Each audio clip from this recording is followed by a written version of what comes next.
Tune in, tap in, man. We live, we live.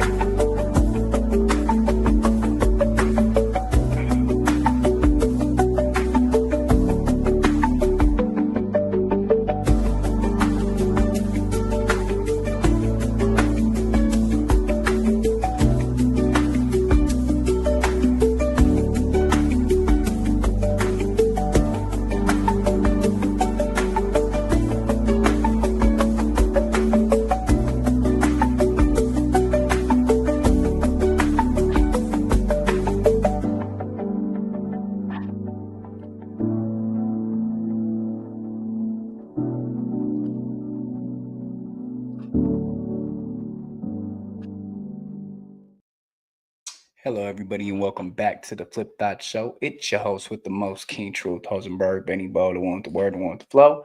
And we coming at you live at 8:18. Definitely go check out that Twice interview, man. Dope interview, man. Shout out to Twice voiceovers, and as well as him as a rapper. His music is, you feel me, definitely genuine and dope.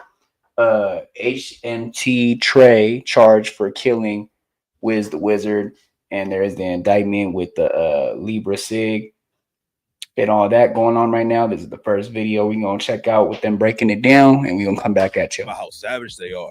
But most rap fans have no idea about a dude named HMT Tray. Tray might be one of the most brutal dudes who's ever hopped in a booth, and now he's going down for a wild murder case after he allegedly killed one of Kodak Black's homies. What's happening in Broward County sounds more like a horror movie than real life, and today we're breaking it all down.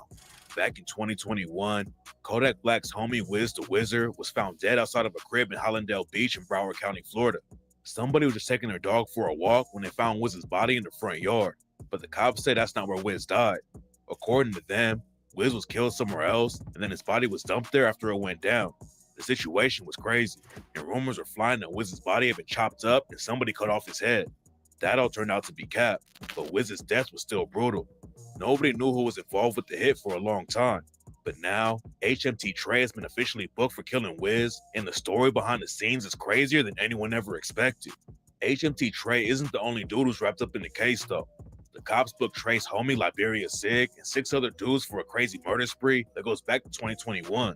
According to the cops, Tray, Sig, and the rest of them all rep a crew called Daniel Hot Boys, aka DHB.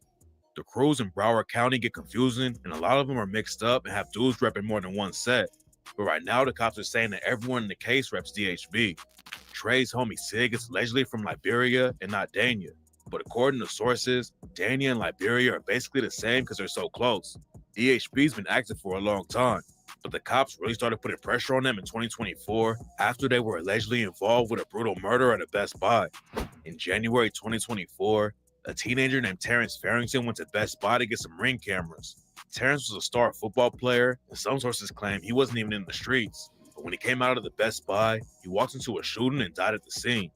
3 other people got hit when Terrence died, and the cops found Trey's homie Liberia Sig's fingerprints on a whip that was connected to the shooting.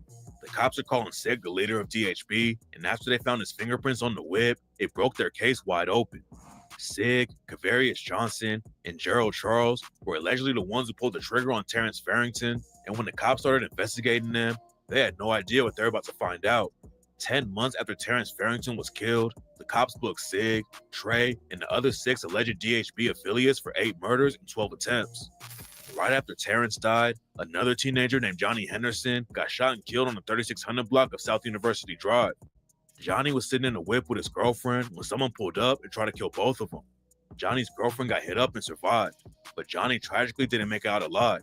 Kavarius Johnson and Raja Rolay are both being charged with killing Johnny, but right now it's not clear why DHB wanted to take him out. DHB caught a couple of bodies in 2024, but the cops think they killed at least 3 people in 2023. In April 2023, a dude named Antoine Dobar was at a laundromat in Pembroke Park when 4 dudes ran up on him and started shooting. Then 1 month later, DHB allegedly caught 2 more bodies when they killed Ronaldo Donner and Terry McKenzie on the interstate in Fort Lauderdale. Police don't even think they were the intended targets. They were just driving at the wrong place at the wrong time. In July 2023, a dude named Wayne Smith was standing outside a parked car on the 700 block of Foster Road when he was shot multiple times and ended up dying in the hospital a few days later. The cops think that DHB was also responsible for that shooting. DHB was allegedly tearing up Broward County for years, and that's how the cops traced him back to the murder of Kodak Black's homie, WizDaWizard. Nobody knows who actually killed Wiz yet, but the cops said that HMT Tray was involved with the murder, and then Liberia Sig helped him move the body later. It's not clear if Sig was at the scene when Wiz got killed, but he's already being charged for killing Antoine Dobard, Fernando Donner, and Terry McKenzie. Liberia Sig was allegedly putting major pressure on the ops and killing innocent people too, and back in 2015, he even got arrested for beating up his pregnant sister. And Sig's brother Ab is fighting the case right now for allegedly killing an 8-year-old. Ab and Sig's older brother have been killed. So Ab allegedly went on a killing spree and killed Christopher Jordan, an unidentified man, right after that. Then the 8-year-old a day later. Ab tried to do the race and went to Tallahassee, but it didn't take long for the cops to catch up to him. And what makes the situation even more tragic is that Ab was close to the 8-year-old's family and even used to stay at their crib. According to rumors, Ab thought someone in the family killed his brother, so he tried to take him out and ended up killing the 8-year-old by accident. The cops getting Sig's fingerprints is what sparked the new investigation in DHB, but the cops also got a ton of evidence when they booked Gerard Charles in March 2024. Gerard Charles is one of the shooters who allegedly took out Terrence Farrington, and when the cops brought him in, they got his phone and found some shocking evidence about DHB allegedly getting paid to do hits on a set called Lauder Kill Babies, aka LKB. According to the cops, LKB is one of the most dangerous sets in Broward County, and they've also got a rapper from the crew called Lil Cricks who signed a deal with Kodak Black. And in December 2023, somebody slid on an LKB affiliate named Color Money Red and shot up the crib where his girlfriend and her family were at. Color Money Red's girlfriend got hit in the leg, but luckily nobody got killed, even though over 60 shots got dumped into the crib. When the cops took Gerard Charles' phone, they found messages where he was talking about the shooting with some other DHB affiliates. According to the messages, DHB had been watching the crib where Color Money Red was staying. They sat out there for 10 hours just waiting to catch him. And when they finally spotted Color Money Red, the shooters walked up and put holes all over the house. Color Money Red's girlfriend had just stepped outside to look for an Uber. And that's when she got caught up in the situation and took a bullet to the leg. After DHB tried to take out Color Money Red, there were 4 more shootings in just 2 weeks. There was an attempted murder on January 11th, another attempt on the 13th, a murder and several attempts on the 20th, then another murder and attempt on the 28th. But according to the cops, the attempt on Color Money Red was a paid hit. Color Money Red reps LKB, and they've got beef with a crew called Snap Bab. Sources say that Snap Bab doesn't have a lot of shooters though. They're allegedly more into scamming and getting money, so the beef with LKB was dangerous for them. And that's why they allegedly gave DHB $20K to do the hit on Color Money Red. The cops also used a social media photo of HMT Tray and Sig in the indictment, and in the caption, the cops broke down how Sig and Tray were connected to a bunch of murders and attempts. They said that the snake emoji was for CJ, who was killed in Pompano Beach. The wizard emoji was for WizDaWizard. The blood drop emoji was for a dude named Blood, who was murdered in Lauderhill. The top arrow emoji was for a dude named Marlo Top, who got killed in Hollandale Beach. The granny emoji was for Psycho Bob's mom, and the runner emoji was for Color Money Red. HMT Tray getting booked for Wizard's murder is already crazy, but the story behind what happened is the most shocking rap beef ever. According to rumors, the situation really popped off with HMT Tray's mom, Misty Hopkins, getting murdered back in 2021. She owned a nail salon and was going back to work after taking a lunch break. And that's when a shooter ran down on her and killed Misty in broad daylight. Back then, nobody knew what happened or why an innocent woman would get killed like that. But then some more shootings went down and the pieces started coming together. There are also rumors that Trey's homie, Liberia Sig, shot at WizDaWizard's mom before Misty got killed, but not everyone thinks the story is true. In 2022, police arrested a dude named James Hardwick for Misty's murder. They didn't give an exact motive for why they think he did it, but they said he was a co-conspirator in the crime. It's not clear what James Hardwick's involvement in the beef was, but there are rumors that he might have ties to WizDaWizard because he can be seen in the background of one of his music videos. Right after Misty got killed, Kodak Black's homie Psycho Bob and his homies were driving down the road when someone pulled up next to him and started shooting the whip. Psycho and his homies crashed their whip while they were trying to get away, so the ops pulled back up and dumped some more rounds into their car. Psycho or his homies shot back and the ops drove off, but nobody expected what was going to happen next. First off, HMT Tray and Liberia Sig dropped the track FTO and took shots at Kodak Black and WizDaWizard with the lines, "He a dead nigga. What the fuck I look like beefing with a red nigga? Get up on his ass, aim it at his head, nigga, and chop and knock him out his element. Them niggas bitches. They're protected by the president, and I got proof. They know we spinning, so they slime bulletproof. And talking magic make you disappear like poof. Catch that famous ass nigga and them hanging out that roof. A lot of people on the outside didn't know why Tray and Sig were beefing with Kodak, but it turns out that they both had major issues with Psycho Bob and WizDaWizard. A few years after HMT Tray's mom Misty got killed, the cops finally booked a dude for the hit, and rumors say he was tight with WizDaWizard, and even in the video for his track Shooting Guard. Some people think Tray's mom got killed by someone else, and that the dude they booked was involved, but didn't actually pull the trigger. But it's not clear how it all went down. Nobody knows if Wiz was really involved with Tray's mom getting killed or not, but a lot of people think that's why Tray allegedly took him out. Then 1 week after Wiz got killed, Psycho Bob ran into HMT Tray at the mall and clowned him over his mom getting murdered. Psycho Bob also had personal beef with Tray and his homie Liberia Sig. There are a lot of different stories about what went down, but according to a lot of sources, Psycho Bob was hooking up with Sig's mom and even dissed him about it on the track Stepdaddy when he rapped, "That's the op mama. Oh yeah, bitch, I smashed it. I done beat her son's ass. That's your stepdaddy. I'ma call your mama. I'ma tell your mama." Wiz had a way bigger target on his back because a lot of people thought he was involved with getting HMT Tray's mom killed. And rumors say that Wiz's own homie set him up to get killed. In March 2023, a rapper named 26 CJ was found dead in the whip. The ops didn't just kill him though. They set the whole car on fire to make sure the job was done and send a message. CJ was tight with Wiz, Psycho Bob, and Kodak Black, but then he had some tension with Kodak too before he died. There's no evidence to back the story up right now, but a lot of people think HMT Tray paid CJ to backdoor WizDaWizard. And after CJ died, people were posting pictures of Wiz and shouting him out. And Wiz's cousin Wham Spin the Ben said, "Nigga played with Wiz and got set on fire. A couple more of you fucking niggas finna get the same treatment." Then the situation gets even crazier because some people think Kodak was involved with Wiz getting killed too. After Wiz died, Kodak dropped the track Back for Everything and dissed Wiz when he raps, "Yeah, Double M gang, but I ain't talking Rick Ross. Double M gang, I took that shit from Wiz. Rest in peace, my nigga, but it's his fault. The way you let them kill you like a jit. Talking to Wham, you saying the same, did you like a lame." There's no proof that Yak had something to do with Wiz getting killed, but they were having some drama right before Wiz died. Wiz and Kodak met in juvie, then Yak signed him to a Sniper Gang label after Wiz came home. They had money issues, and Wiz wanted to get out of his deal, but he said it wasn't real beef and still showed love to Kodak. Kodak even raps about regretting his fallout with Wiz on the track I Wish, where he raps, "Even Poof say he seen a little bitch. On my soul, I believe in Lil Cricks, and I hate I fell out with Wiz. You did what you did, so I did what I did."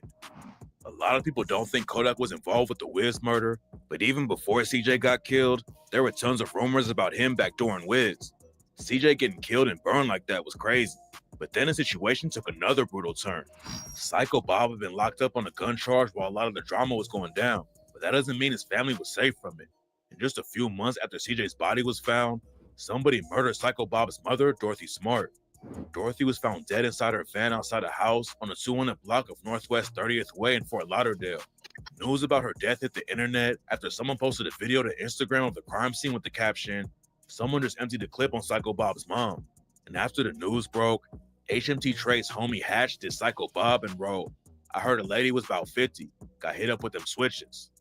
It's still not clear who killed Dorothy or what happened, but her death was one of the murders named in the indictment that police say DHB was behind. Hatch is facing murder charges right now too, but he was never actually booked for killing Psycho Bob's mom yet. Psycho Bob hasn't been active in the beef lately because he's fighting his own cases. But now HMT Tray and all of his homies are facing the death penalty in all these new cases they're catching. Rumors say that at least one person in DHB is already snitching, and it looks like the cops are really targeting Tray and Sig the most. The cops say they're the ones who are allegedly calling the shots in the crew and getting people killed, and if their homies start flipping on them, it's going to be tough to beat the case. HMT Tray already tried to run from the cops one time in 2024. The sheriff's department was going after Tray because he had a warrant for driving with a suspended license. But by that point, they already knew he was connected to a bunch of murders. So the cops brought in a whole team to take Tray down. HMT Tray hopped out of his whip and tried to do the race. He ran through a mechanic shop and upped his strap at the dude who worked there. Then the cops found Tray outside laying on the ground. He was allegedly on probation for cocaine possession at the same time, but the situation was about to get way worse for Tray and his crew. While he was locked up, the cops hit him with the murder charge for killing WizDaWizard. And now, Tray could get the death penalty if the case goes left for him. More details will be dropping soon though, so stay tapped in for updates. If you want uncut and extended versions of my videos, go to patreon.com/traplawross. Also, you can now watch my new drops on Spotify, so go search me there. Here's the video. 051 Melly is one of the most notorious gangsters in Chicago history. Given the nickname the Chirac Gravedigger, Melly is undoubtedly one of the most dangerous people to ever emerge from the Windy City, with rumors of him having caught as many as 15 bodies while participating in up to 43 different hits in multiple overlapping gang wars. Melly was as feared as he was respected. He applied so much pressure to his enemies in the streets that when he finally ended up losing his life, his ops were ecstatic, with many taking to the recording booth to diss this demonic shooter that had been terrorizing them for years. Melly really struck fear into the most seasoned Chicago shooters, with the likes of King Von rumored to have had 7 bodies of his own, celebrating Melly's death with glee in his most famous song, Back Again. While King Von gained a reputation as rap's first serial killer for his alleged 7 murders that he got away with and rapped about, many in the city had already dubbed Melly as the original serial killer of the Chicago streets. The difference is, Melly never released music, but simply rose to notoriety through his reputation as a shooter and killer, whispered in the streets by those he pressured and extensively praised by rappers from his own gang for his extensive street portfolio. The mysterious murderer has been made famous by the Chicago drill community, but until now, nobody has ever determined once and for all the extent to which Melly was indeed a serial killer who caught bodies as routinely as a regular citizen catches the bus. So today, we're going to break down once and for all the many murders of 051 Melly and determine once and for all if this legendary Chicago gangster really is the serial killer they say he is. How do you feel about 051 Melly getting compared with King Von and Tay Savage? Like those are the 3 names that everyone's comparing them to. Nah, you can't compare my brother to nobody. One of the most reckless BDs out here, but I'm BDK, but he BDK. What's y'all in this, bro? We the reason why y'all got y'all name right now. You know that. And y'all the reason why y'all got a name. Y'all got a name. It's never been no killing without killing. Hey, this bus stop right here though.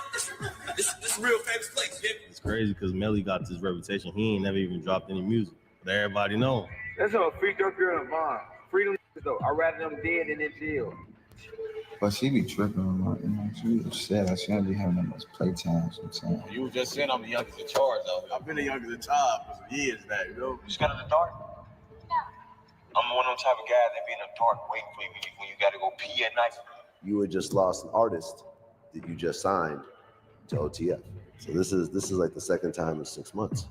Yeah, it's the second time. And I just get you, and you don't never come back to your parents again. I'm with the nigga that did. He don't want to be on camera though. Hit his ass over right here on Pat. I got that order for noose. Chino burger. Just let me a piece. Yeah, Chino burger. That's what they said.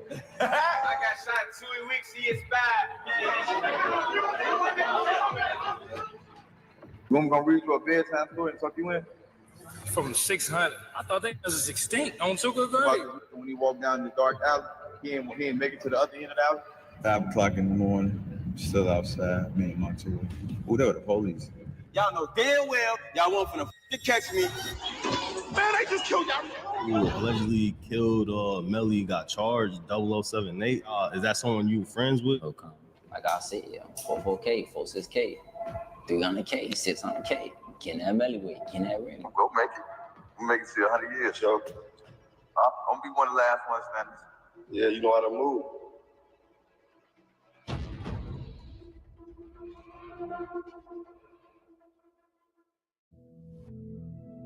Yarmel Devontae Jameer Williams, better known as 051 Melly, was born on November the 19th, 1991, to a mother named Angie and a father named Yamur. Melly grew up with 2 siblings, including his brother Wu and his sister Kenjia. Wu's father, Jerome Golden, aka Fido, was also Melly's stepfather, until he would get a life sentence in 1994 for a quadruple murder where he allegedly took part in the slaying of 4 men for selling drugs in the wrong turf. Fido apparently being a member of the BDN, or Black Disciple Nation, who controlled the area where Melly grew up, a gang that we'll be discussing in more detail. Melly was also close to his 2 uncles, G Slim, who was one of the founders of the No Limit, or NLMB, gang set from the so-called east side of Chicago, who have heritage in the gang the Black P Stones, a crew known for their infamous rappers like G Herbo, Lil Bibby, and Mellow Bucks, and Kurt Mack, who was a well-known member hailing from the so-called Dro City area in Woodlawn, where the original creator of drill music, the rapper Pac-Man, also hailed from. Melly's family connections even reach all the way to the rapper Bump J, who reps the Four Corner Hustlers gang, and who was perhaps the most popular gangster rapper from Chicago before the drill era began. Clearly, gangs have been a part of Melly's life since a very young age,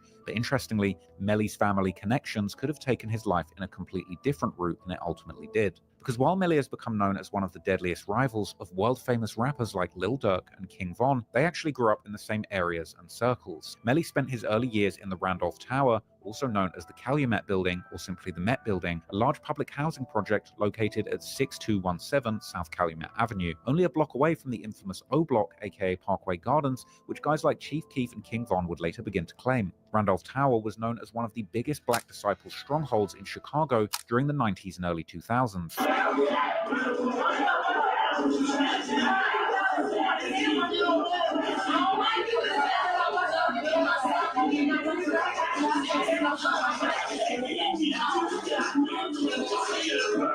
Well, police discovered a gruesome double murder in a Southside Chicago apartment today after an anonymous tip. The bodies of 57-year-old Jesse Jackson, not of Operation Push, and an unidentified young woman were found murdered at 6217 South Calumet Avenue. Jackson lived in the apartment. The woman in her mid-20s lived nearby. The bodies were tied together with electrical cord, and police say there is no sign of forced entry and no weapons were found in the room. Until their leadership was indicted for running a corporate-style drug empire in 2004, where dealers were making up to $45,000 a day selling drugs, while other members would guard the building from the roof, even making use of sniper rifles and night vision goggles. And while the gang had their headquarters in the Met Building, or the castle as they called it, they would control the drug trade across a very large area, which included the Parkway Gardens, aka O Block. But besides Melly, numerous people famous within the drill scene grew up in the Met Building, such as Chief Keef, Lil Reese, and even FYB J Mane. Everybody that's out here for real, that's like I don't even want to really name, but like Melly, all these big time, they really from 6-17, right? Straight up, like FYB J Mane, 6-17, baby, like you feel me? Like, Reese from that too, man. Yeah, 6-17. Reese, my cousin, 6-17, baby. Yeah. Keith, 6-17, baby. Right. All these people came out of the building. 6-17, baby. Capo, 6-17, baby. The legendary GBE Capo. My cousin, yeah, 6-17, baby. For sure. All they had 6-17, babies. They had like, it's just like when the Calumet building got took down, back when I was a shorty, you know, went to their blocks and you know that. In fact, J Mane's father was one of the board members of the gang who ruled their operations inside and outside the building. My pops is a man, he originated in the Calumet building, and he did get indicted, and he did get locked up in 2004, and yeah, they labeled him as a Black disciple. It do hit different when they labeled Pops as a Black disciple, and he went down as one of them board members, bro. It do hit different. One year, my daddy was a rich in my childhood. Yeah, he ran a certain area from a certain part of Chicago, from the state to the lake. That's what I read in the paperwork on For Them Craig. Like I say, I ain't here putting it on Pops and doing it different. The Randolph Tower was eventually demolished in 2006 as part of the Chicago Housing Authority's plan to get rid of almost all of the large public housing projects in the city. But at some point, Melly's family moved to another address in the same neighborhood, located near 59th and Calumet. This area eventually becoming known as the turf of the Set 600, who would later become Melly's worst enemies, as Melly's brother Wu would later recollect during his DJU interview. Like, we stayed out. I used to have to walk out there with my sword. Like, that's how we came out there with the sword on 59th. That's what it was, you feel me? Like, I was in their hood. I lived in their hood. Like, I walked from there. I used to walk from 59th to the 51st through the park. Like, you feel me? Yeah. But when I was out on 59th, it wasn't up like how it was. You know, like, had like, look, you know, I be sneaky talking. We wasn't like into it, but I had secret animosity. But we ain't just nobody to play with. You feel me? So you ain't gonna do nothing you want to do for real. Right. And that's just what it was. Okay, cool.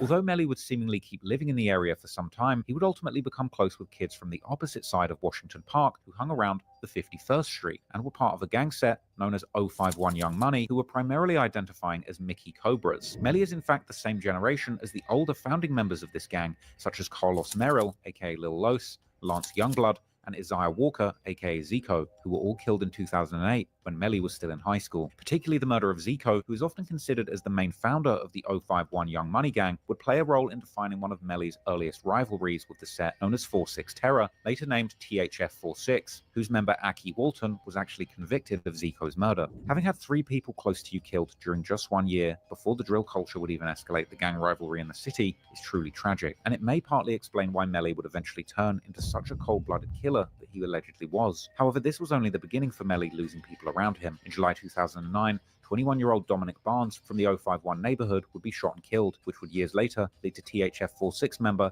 and Lil Durk's good friend THF Bezu getting charged for the murder, but he would end up beating these charges. Bezu himself would allegedly almost be killed by 051 in April 2011 when 18-year-old THF-46 affiliate Quinton Turner, aka Quint, was killed in a triple shooting, where Bezu was also hit. Years later, Melly would bring up this incident while on Instagram Live with Bezu, after Bezu would claim that Melly and other 051 members were all good kids until THF forced them to hop in the streets by applying so much pressure. Hey, Melly, who forced y'all in? Who the reason why we play with guns? Who forced y'all in? Y'all the first people Y'all would drive y'all mama's cars in 8th grade, bro. See, you lying. I want to drive my mama's car. I want to drive y'all grammar school driving y'all mama's cars. The whole your money was the basketball players. Keep it real. Oh, now you lying for you just said half the thing. You can say half the young money was basketball players. You ain't gonna say nobody know. Hey, Melly, man, half y'all was the mama's boys, man. Y'all drive y'all mama's car in 7th and 8th grade, bro. We forced y'all in this, bro. We the reason why y'all got y'all name right now. You know that. You say y'all the reason why we got us a name, and y'all the reason why y'all got a name. Y'all got a name. It go both ways.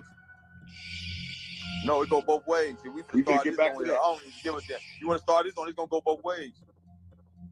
We've been. It's never been no killing without killing. We gonna keep it real though. We've been into it y'all since 07, bro. You damn right, but it's never been no killing without killing though. We ain't gonna. I'm saying what year somebody died from my block? You said what year? For sure. You go get killed in 08. I'm keeping fun. Then somebody died in 10, right? Never heard of it. What? 10. It ain't having back to back. This somebody died at 10 right there. Then you get shot then? I got shot in 11.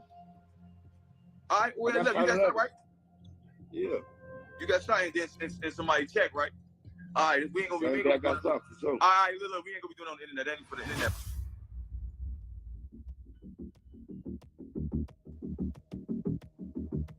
051's gang rivalries would begin to intensify during the early 2010s, boosted by the rise of social media and the start of the drill music movement. Perhaps the first casualty of this new era on 051's side was 18-year-old Tariq Mahdi, aka T Streets, who was gunned down in November 2011 on a quiet stretch of street in the Washington Park neighborhood. And while this murder has remained unsolved, there have been numerous different theories about who might have been behind it, with many thinking that this was actually the first casualty in the years-long war between 051 and the 600 set. After all, the murder took place very close to 600's hood. However, this theory has been challenged by many people who often claim that T Streets was in fact killed by 051's old enemies, THF-46. King Von, on the other hand, would famously name-drop T Streets in his popular song I Am What I Am, rapping how somebody tried to do a peace treaty and ended up dying like T Streets. These lyrics perhaps hinting that T Streets' murder has a backstory that might not be fully known to the people on the outside. But whatever actually happened, the fact that Melly's first alleged kill would take place only a few days before T Streets' first posthumous birthday, and Melly was certainly claiming to have been killing people in T Streets' name.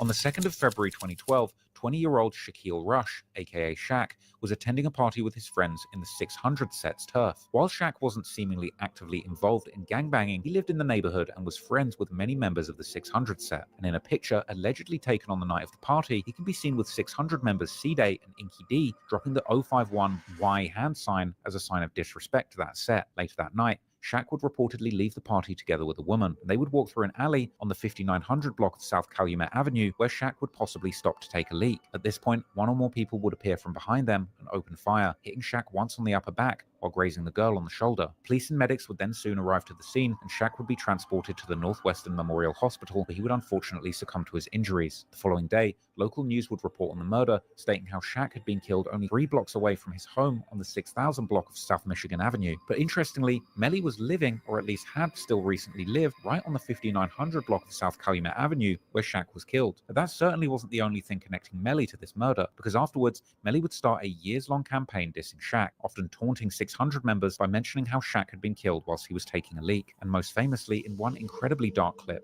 describing to a little girl how he's exactly the type of guy who would pull off a murder while someone was peeing. Boy, back right now. Or you ain't get that. I'll let you know. You know how I play out here. You don't come with that money, shorty. Come up in the mission. You talking? You don't know who I am? You don't know who I am? I know my daddy. You scared of the dark? No. I'm one of them type of guys that be in the dark waiting for you when you gotta go pee at night. And I just get you, and you don't never come back to your parents again. No, you're not going. You hear me? Then your TT ain't gonna be able to save you.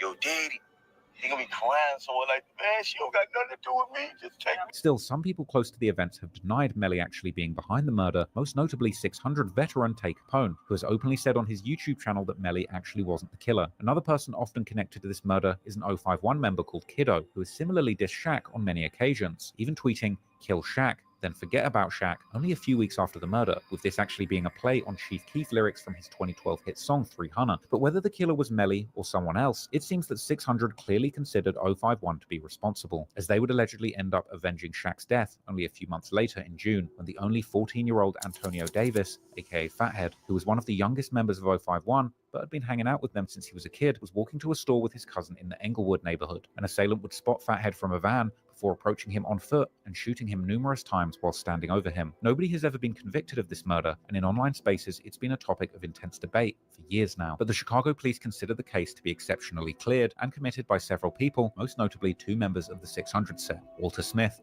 aka S-Dot, Courtney Ely, aka C-Day, as well as a member of Lil Durk's Lamron set named Marvin Riley, aka OJ, who the police claim to have been the triggerman based on Fathead's cousin's description of the killer. Only a few days after the murder, Melly would once again begin to taunt 600 members, openly bragging how his set had killed Shaq, while claiming that 600 couldn't say they had killed anyone from his set, perhaps referring to OJ being the one who actually killed Fathead. On the other hand, Fathead's brother has seemingly put the blame directly on C-Day, who's also known by the nickname 22 Shots, writing on a tribute post to Fathead how he's 622K or 60022 Killer. In any case, the murders of T Streets and Fathead launched a years-long rivalry, which wasn't just limited to tit-for-tat killings between 051 and 600, but would become part of a larger war in the South Side between 051 and their affiliates, and numerous majority black disciple sets affiliated with 600, like O-Block, Front Street, Lamron, and of course THF-46, who had already been at war with 051 for years at this point. 051 would allegedly avenge Fathead's death in November 2012, killing a 19-year-old named Trey Henry, aka Trix, who was affiliated with 600. This was followed in June 2013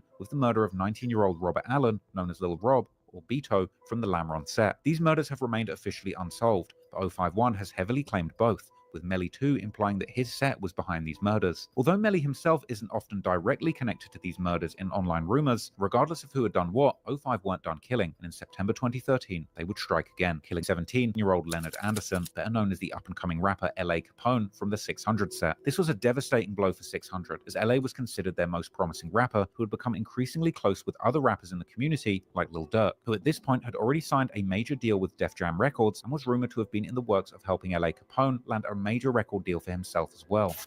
He kept telling me that he's supposed to be meeting T.I., so flying to Atlanta with Durk and meeting T.I. and like that. This is what he's telling me, like before, during that time, for out meet T.I. He was flying out at this point, like he had went on a couple shows with Durk. LA's murder would eventually be solved, leading to the arrests and convictions of 2 051 members, Michael Mays, aka 051 Rocco, or Rockhead, and Saki Hardy Johnson, aka Lil Mick, as well as a third person named Miko Buchanan. 051 Melly, on the other hand, would once again take part in the dissing, making numerous tweets in the days following LA Capone's murder, where he would make fun of him, and boasting about all the people that his set had killed to avenge Fathead's death. But interestingly, Melly would often also mention Lil Durk in his tweets, making it seem that he was actually a fan of Durk's music, despite Durk being such close friends with Melly's enemies. But whether he was serious or just trolling at this point, Melly's fixation on Lil Durk would eventually become Lil Durk's worst nightmare. In March 2014, 600 would allegedly get their revenge, as 20-year-old Mark Campbell, better known as Lil Mark from 051, would be brutally gunned down in broad daylight while standing on the bus stop at 51st Street. Only a few days before his murder, Lil Mark had dropped a diss song called No Competition, a remix of Lil Durk's song Competition, dedicated diss track aimed towards the Black Disciple sets like 600, Lil Durk's Lamron, and King Von's O Block. This song had made Lil Mark the #1 target in the streets, and it wouldn't take long before those who Lil Mark had dissed would be claiming his murder, with particularly D Rose from 600 and King Von from O Block starting the dissing only hours after Lil Mark's death. But this time also Lil Durk, whose song Lil Mark had remixed just before dying, would decide to take the dissing to a whole new level, actually filming himself at the very bus stop where Lil Mark had been gunned down, telling people that he was in a very famous place, along with the caption 3THFTP, this being a member of the THF46 set who actually made an entire song dissing Lil Mark titled Bus Stop. Bus stop, man. Hey, this bus stop right here, though. This is a real famous place. You hear me? This is a real famous place, B. Hey, this bus stop is a real famous place, B. I ain't gonna lie to you. You know what I'm saying? Free my nigga team. In online theories, this video is often considered to have perhaps been one of the biggest mistakes that Lil Durk has ever made, because while Durk was already a famous rapper, traveling all over the country, making it very hard for his ops to catch him, it seems that 051 Melly, after this video, would make it his mission to show that in the streets of Chicago, he was the one in charge, and that everyone close to Durk that still was in these streets would not be safe. Moreover, Melly had become close with Durk's old friends, as Durk and his OTF crew had a falling out with the rapper King Louie and his Mubu crew in the summer of 2013. This all came out after a fight would erupt between Mubu and OTF, together with Chief Keef's Glow Gang, while they were performing in Iowa.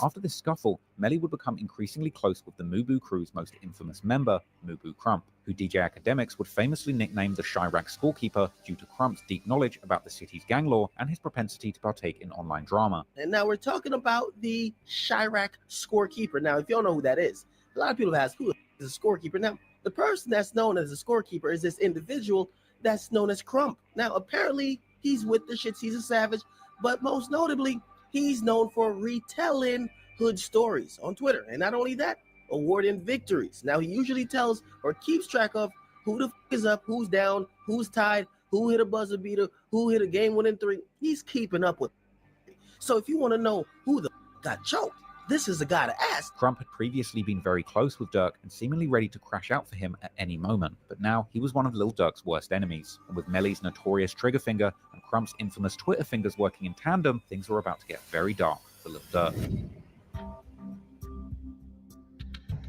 On the 31st of May 2014, only a few months after Lil Mark's death, Durk would be out in Chicago, driving around with his cousin MacArthur Swindle, who was known as Lil Durk's new rap prodigy, OTF Nunu, or Newski. They would stop at a strip mall on the 700 block of East 87th Street, and Durk would go to visit one of the stores, while Newski stayed back and waited in the car. At around 3:20 p.m., while Durk was inside the store, someone would suddenly approach the car, opening fire at Newski, who would attempt to drive away from the situation. Unfortunately, he'd already been hit numerous times, and would crash his car into a nearby storefront window before succumbing to his injuries. Someone at the scene would even capture the moment of Lil Durk seeing his deceased cousin and breaking down, which his ops would later post on social media to mercilessly troll him. Newski's murder remains officially unsolved, but in online theories, Melly has always been one of the main suspects. Only about an hour and a half after Newski had been killed, Melly would simply tweet a bunch of laughing emojis with no further context. This will be followed by another tweet of Melly saying that he had heard that somebody was looking for him, and yet another tweet, this time clearly referring to the shooting by posting a bunch of emojis depicting a person running and shooting. The following day, Melly would start making fun of Newski more directly, laughing at someone commenting on the news story about the incident, and he would also make a tribute post to Fathead and Lil Mark, saying how he wished he could see them again,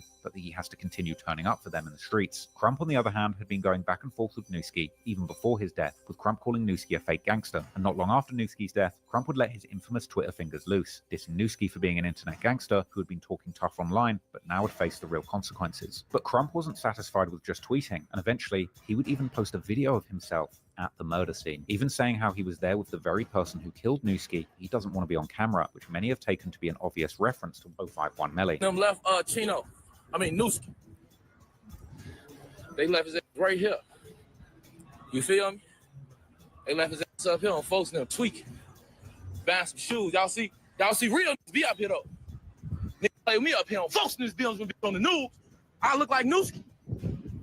Hit his ass up right here on Pat.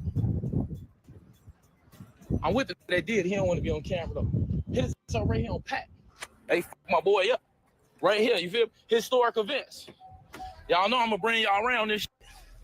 Historic events. Huh, wish you would play with me, boy. I look like Newski. He ran into this though. He ran into the children's place, died like a bitch on Pokes now. Goof. No, what do I look like Newski? Lil Durk was obviously heartbroken by the loss of his cousin, but this would be only the beginning of 051 Melly's campaign to torment Lil Durk. Later that year, Durk would actually come face to face with Melly, as the two would run into each other during a meet and greet event for the rapper T.I., where Durk was together with his OTF crew, while Melly would arrive with King Louie's Mubu crew. This would lead to a major scuffle between the two crews, requiring the police to break things up.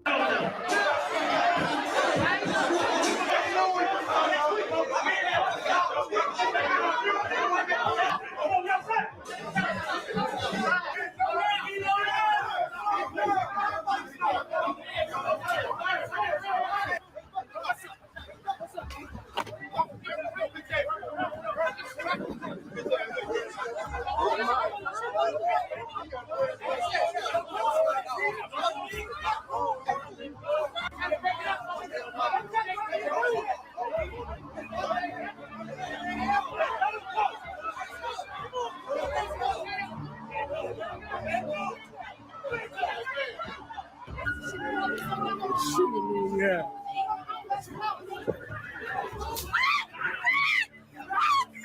Check it out. Check it out.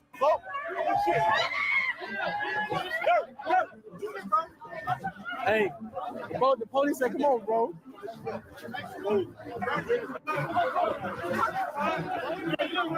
I already know to stay back, folks. I want to give a special apology to my motherfucking brother, Henry, from the shop, man. The shop 147. I apologize for disturbing the peace, OTF as a whole. Hearing you, my brother, and you know I got your back 100%. Talking about it, nigga choke me, man. What the fuck is going on, man? You already know we can fight head up if we want to. We can shoot it out on you goof ass move, man. Fuck you talking about Crump? Why the fuck was you running? Wrong with Louis too, man. Crump and Louis. Afterwards, Melly would troll about the incident on Twitter, saying that Durk had panicked after seeing him and had failed to do anything to him before their crews got into it, perhaps subtly implying that Durk should have at least tried something given what Melly had done to Newski. But unfortunately for Durk, Melly had zero intentions of keeping the beef only on the internet. Less than a year after Newski's murder, he would allegedly strike again. In the early morning hours of the 27th of March 2015, Lil Durk's manager, OTF Chino, real name Uchina Aguina, was sitting in his car outside a fast food spot on the 8400 block of Stony Island Avenue. After having taken part in a meeting with basketball star Jakeem Noah about their anti-violence campaign earlier that evening, then, just like in Newski's murder, an unknown assailant would suddenly walk up to the car, open fire, hitting Chino multiple times. By the time an ambulance would arrive to take him to the hospital, he would end up being pronounced dead on arrival. Afterwards, Mubu Crump would do what he did best, shooting another video of him visiting the death site and trolling Lil Durk, asking the cashier at the food store if they had an order for Newski before trolling and demanding a Chino burger. Hey, y'all got that order for Newski? Chino burger. Chino burger. Yeah. Y'all got it? Hey, ready? Oh, thank you.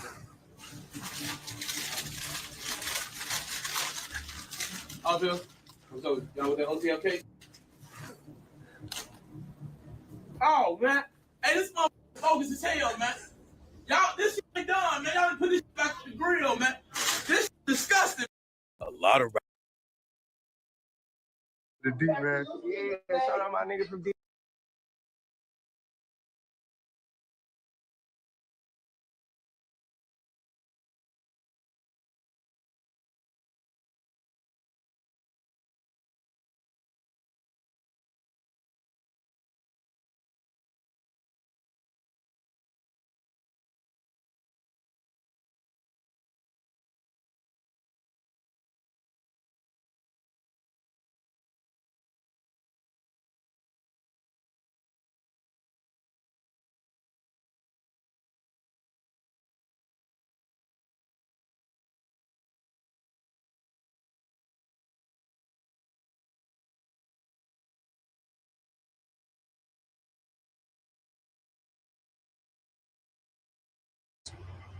A violent gang, police say, off the streets and in jail. 5 going before a judge Wednesday facing a 33-count indictment.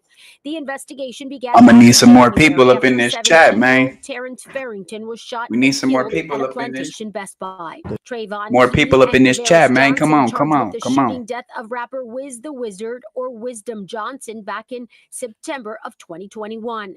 Johnson is also accused in the shooting death of Antoine Dobard. He was shot at a laundromat in Pembroke Park April 9th. Johnson is also accused of Vernaldo Donner and Terry McKenzie. Ferris Johnson and Raja Rowe facing yet another murder charge. This one a week after Terrence Harrington. This time, a years-long investigation by the Broward Sheriff's Office and others, resulting in 24 arrests Tuesday.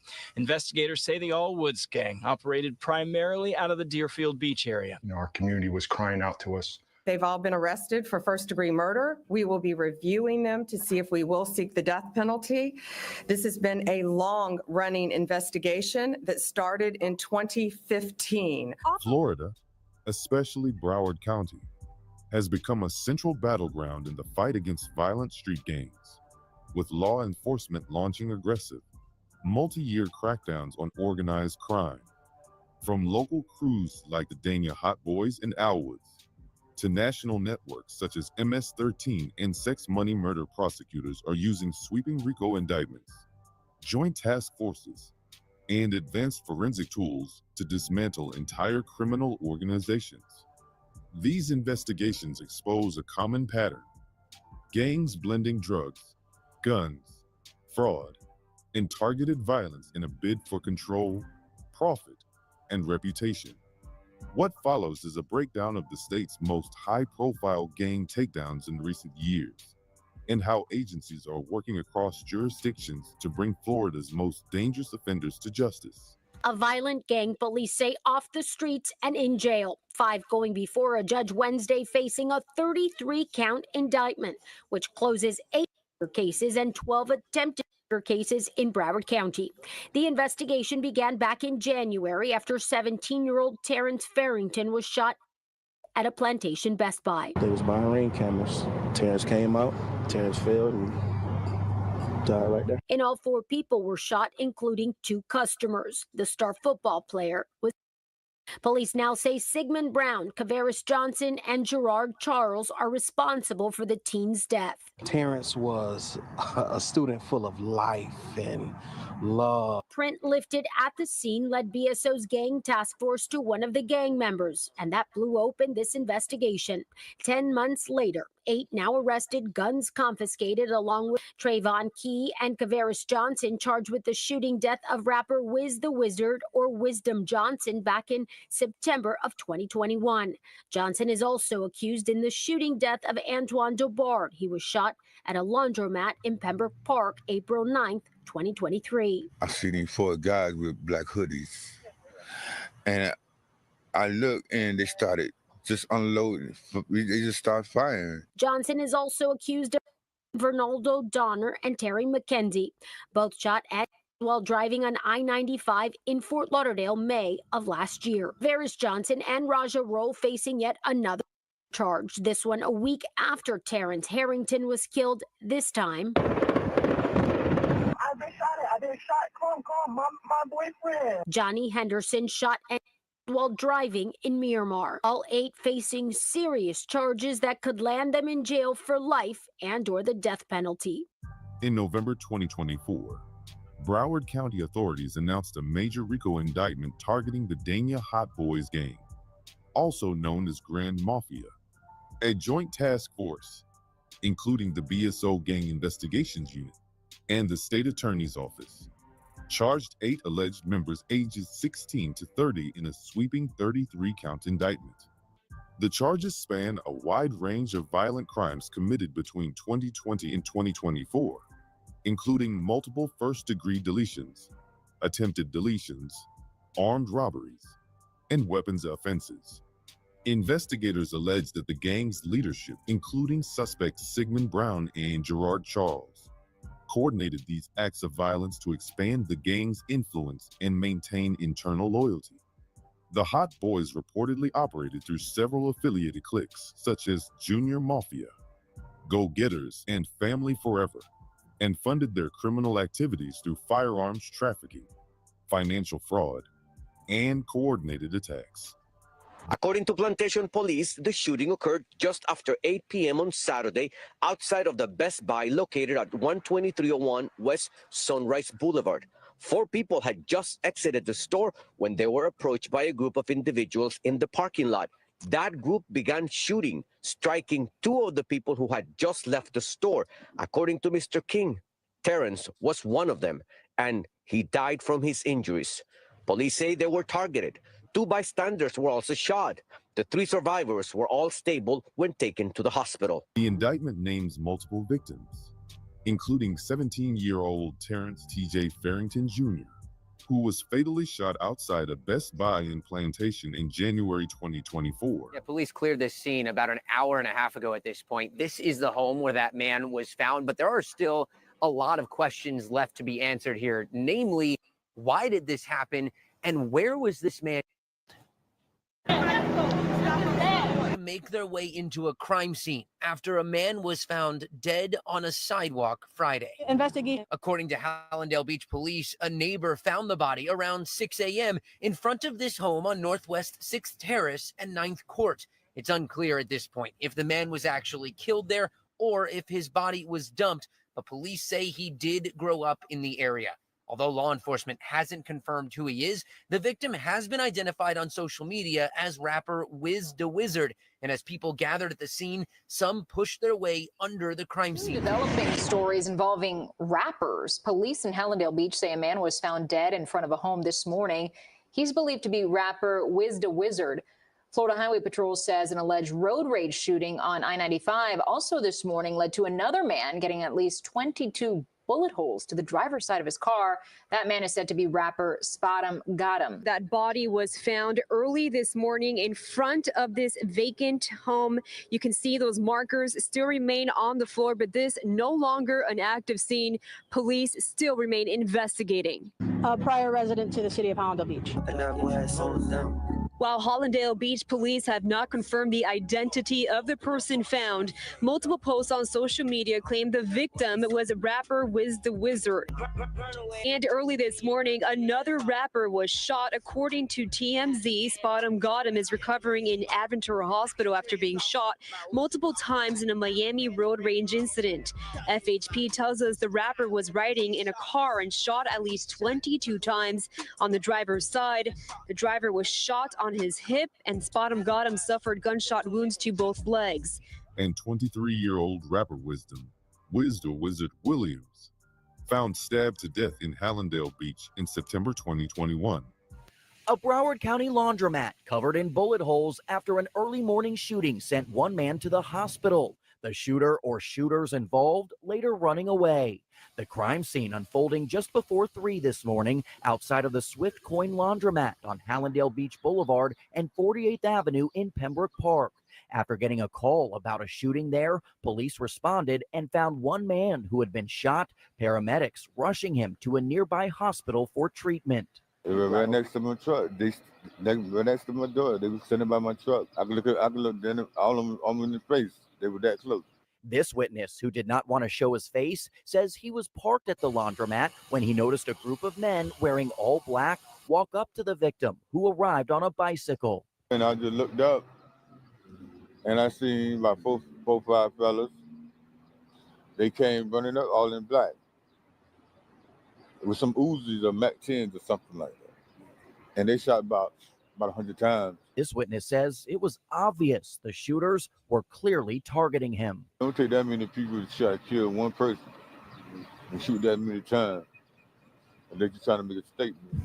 Other victims include Antoine Daubert, deleted in Pembroke Park in April 2023. This Coral Springs woman says she spoke to her youngest cousin, 21-year-old Terry McKenzie, just moments before she was.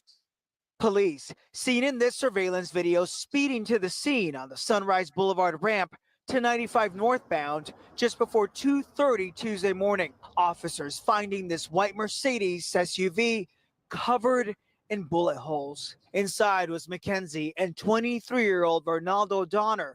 Ronaldo Donner and Terry McKenzie, who were fatally shot while driving on I-95 in Fort Lauderdale in May 2023, despite not being the intended targets. Wayne Smith, who died from gunshot injuries sustained in Hallandale Beach in July 2023. Things in this Fort Lauderdale neighborhood really quiet now, but last night this was a very busy scene, and I've spoken with family members of this victim. They tell me they are absolutely heartbroken today. Let's take you back to that scene last night, right around 6 p.m.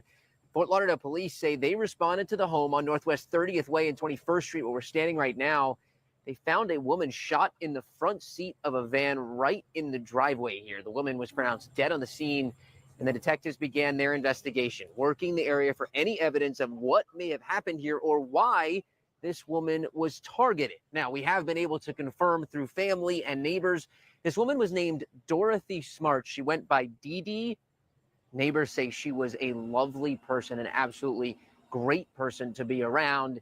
We have also confirmed she is the mother of South Florida rapper Psycho Bob. We're trying to get more information about exactly what happened here. We have been able to confirm no arrests have been made. Dorothy Smart met her demise in the driveway of her Fort Lauderdale home in September 2023. Cars heard speeding off, people pumping gas, seen ducking for cover as they heard the gunfire.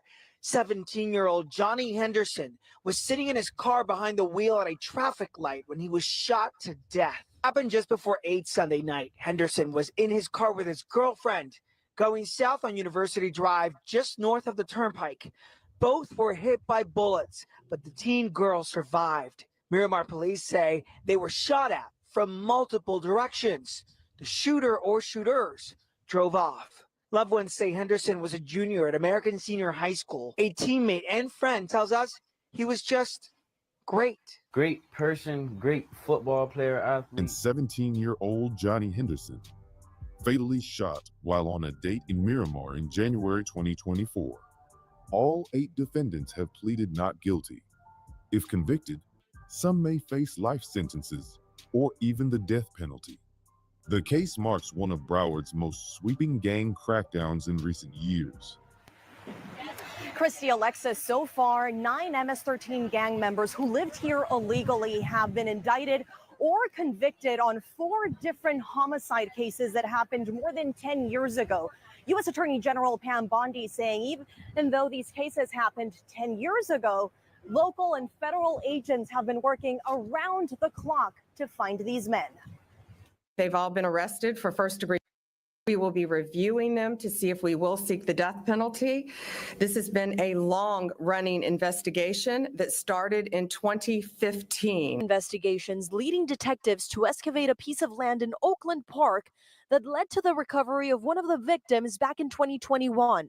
Another involved 8 of these 9 men. U.S. Attorney General Pam Bondi saying he was brutally stabbed and shot to death, all part of their gang initiation. It was over 100 times, right, Sheriff? All over his body. I mean, his neck, his chest, his entire body, almost like a game. Didn't they call it a piñata? A decade later, thanks to new technology and very hard work from law enforcement members, these 9 gang members you see here are behind bars. In April 2025, federal and local authorities announced Operation Sombra de la Bestia, Shadow of the Beast, a major joint operation targeting MS-13 members connected to a string of cold case deletion in South Florida. Attorney Pam Bondi and Broward Sheriff Gregory Toney held a press conference confirming 9 arrests tied to 4 brutal homicides that occurred between 2014 and 2015. The victims were executed, either stabbed or shot in Oakland Park, as part of MS-13's violent rituals of initiation or retribution. One key case involved the 2014 deletion of Joel Canizales Lara, who was found stabbed to death after falsely claiming MS-13 ties. Detectives said the gang lured him to his death to make an example. After years of stalled leads, a renewed investigation using modern forensic tools and new informants revealed a consistent pattern linking the murders to the gang's South Florida network. 6 individuals had previously been convicted in related cases. In 2025, 3 more suspects were indicted under a federal racketeering case. All 9 are charged with first-degree deletion and face possible death sentences under federal law. Sheriff Tony emphasized the message behind the operation. Justice does not have an expiration date. The task force, comprising BSO cold case homicide, the FBI, and other agencies, pledged continued pursuit of long unsolved gang. A years-long investigation by the Broward Sheriff's Office and others, resulting in 24 arrests Tuesday. Investigators say the Allwoods gang operated primarily out of the Deerfield Beach area. Our community was crying out to us, so we began an investigation into this identified street-level gang that was terrorizing the neighborhood. Investigators say they seized 40 kilos of cocaine, 20 kilos of heroin and fentanyl, dangerous weapons, and over $800,000 in cash. Broward County Sheriff Gregory Toney says there's been an uptick of gang-related street-level crime as a result. Sergeant Stephen Hondras with the Broward County Sheriff's Office Gang Investigations Unit.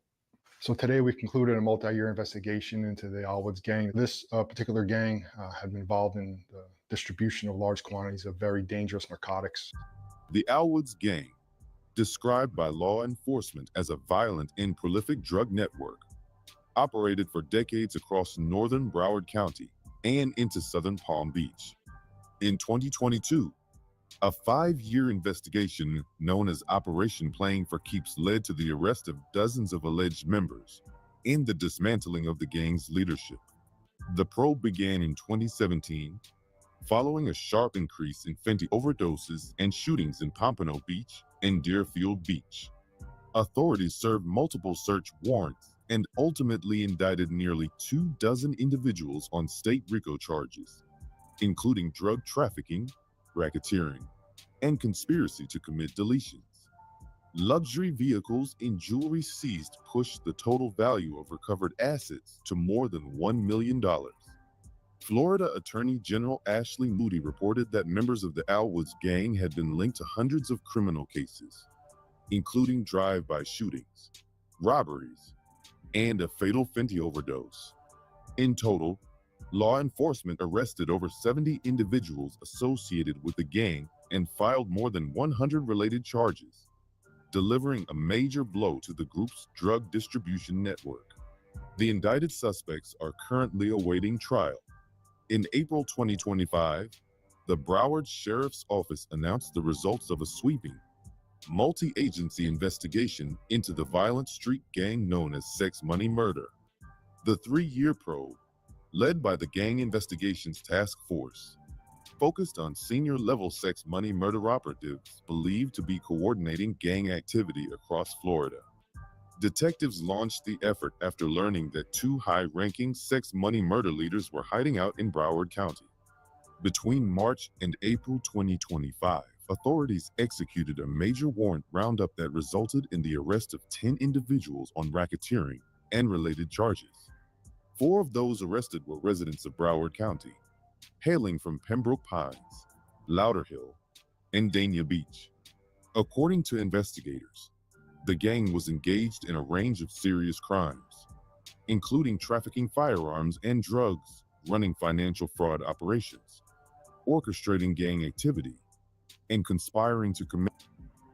In one chilling discovery, authorities uncovered a deletion list naming intended targets. Law enforcement intervened before any of the plans could take place, potentially saving lives. All 10 suspects are now facing federal RICO indictments, although no convictions or plea agreements have been announced to date. This crackdown marks a major statewide effort, with working in coordination with other sheriff's offices and federal partners to take down sex money murder leadership and dismantle their criminal network. Here's a look at the stash police took from 3 guys accused of several burglaries. Police in Hollywood confiscated guns, ammo, electronics, designer purses, a car, and more than $150,000 in cash. Items were stolen during 29 burglaries in several South Florida areas. Police arrested 3 young men already on house arrest for other crimes. They're now facing a long list of additional charges. In August 2020, a coordinated law enforcement operation involving Hollywood police, the Florida Attorney General's office, the Broward Sheriff's Office, and Margate Police resulted in the takedown of a violent burglary crew tied to nearly 30 armed home invasions across South Florida. The suspects, Zion Hall, Tyrek Williams, and Tremaine Hill, all between 18 and 21 years old, were shockingly found to be carrying out these crimes while under house arrest and wearing GPS ankle monitors. During the execution of simultaneous search warrants, authorities recovered an arsenal of weapons, including an AK-47, as well as approximately $150,000 in cash, stolen electronics, jewelry, and a vehicle. According to investigators, the trio admitted to planning the break-ins as a way to fund drug deals. All 3 now face multiple charges under Florida's RICO statutes, including burglary, grand theft, and illegal possession of firearms. As of the latest updates, they are being held without bond, and the investigation remains ongoing, with law enforcement not ruling out additional arrests. Broward County officials emphasize that recent high-profile gang busts are part of a deliberate, long-term strategy to dismantle violent criminal networks. Sheriff Gregory Toney has repeatedly described drug and street gangs as a scourge on the community that inflict lasting harm on neighborhoods. Alongside Florida Attorney General Ashley Moody, he has promoted the use of joint task forces and RICO indictments to take down entire organizations, not just isolated offenders. Moody pointed to operations like the Alwoods investigation, which connected suspects to hundreds of cases involving drug trafficking and violence, as proof that coordinated crackdowns deliver real accountability. This multi-agency approach relies on collaboration between BSO, the FBI, DA, ATF, and local police departments. By sharing intelligence and forensic resources, authorities have solved cold cases, including MS-13 homicides, and prevented future attacks, such as when detectives uncovered a gang deletion list and alerted potential victims. In the case of the Hollywood burglary crew, investigators tied the suspects to crimes across multiple counties using GPS data, stolen property logs, and digital footprints. Law enforcement also emphasizes prevention alongside prosecution. Community-driven operations like Playing for Keeps and Trigger Lock emerged in response to resident concerns over rising fentanyl deaths and shootings. BSO routinely holds town halls, promotes anonymous tip lines like Crime Stoppers, and increases patrols in high-risk areas. Targeting repeat offenders and acting quickly on credible leads are key elements of their deterrence strategy. Officials repeatedly stress that justice will be pursued no matter how much time has passed. Here in Broward County, justice does not have an expiration date, said Sheriff Toney. If you come here and take a life, we will unleash every resource to bring you to justice. These coordinated efforts have had a visible impact. As communities reel from carjackings, fentanyl overdoses, and gang-related homicides, we hear, many man. Residents demand tough enforcement. So law enforcement's check it public out. messaging reinforces that those responsible will be held accountable. Y'all check it out real Analysts quick, note man. a clear pattern. We're going to do a little bit more on this, and we're going to end this, and we're going right to the Down to Earth podcast with the host of the Down to Earth podcast, Sean Myrie. 10 o'clock interview.